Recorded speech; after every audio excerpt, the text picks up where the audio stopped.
Kasrani info centre کے معزز دوستو، السلام علیکم۔ ایک مسجد کے دروازے پر ایک معذور آدمی بیٹھا بھیک مانگ رہا تھا۔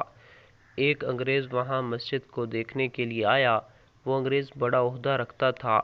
جب اس فقیر کے پاس سے گزرا تو اس نے سلوٹ مارا تاکہ کچھ دے جائے۔ چنانچہ اس انگریز نے اسے کچھ پیسے دیے۔ وہ مسجد دیکھ کر گھر چلا گیا۔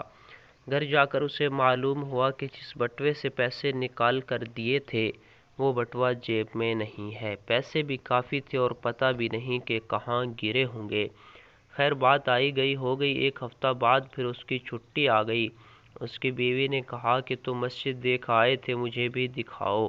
چنانچہ چھٹی والے دن وہ اپنی بیوی کو لے کر پھر مسجد دیکھنے آیا۔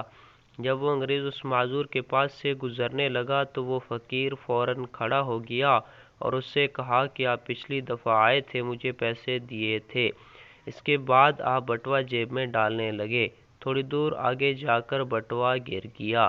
میں نے اٹھا لیا۔ یہ بٹوا میرے پاس آپ کی امانت ہے، یہ میں آپ کے حوالے کرتا ہوں۔ انگریز نے بٹوے کو کھول کر دیکھا تو پیسے بالکل پورے تھے۔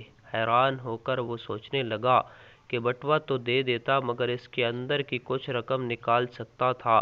مجھے امید تو یہی تھی۔ یہ کیا ہوا کہ اس نے سارے کے سارے پیسے مجھے منوعاً واپس کر دیے۔ اس نے اس فقیر سے پوچھا، آخر کیا بات ہے کہ تم نے کچھ بھی پیسے اپنے پاس نہیں رکھے؟ وہ معذور فقیر کہنے لگا، بات یہ ہے کہ جب میں بٹوا اٹھایا تو میرا جی تو چاہتا تھا کہ میں اسے لے لوں، مگر پھر مجھے خیال آیا کہ ہر کام اللہ کے سامنے پیش ہونا ہے۔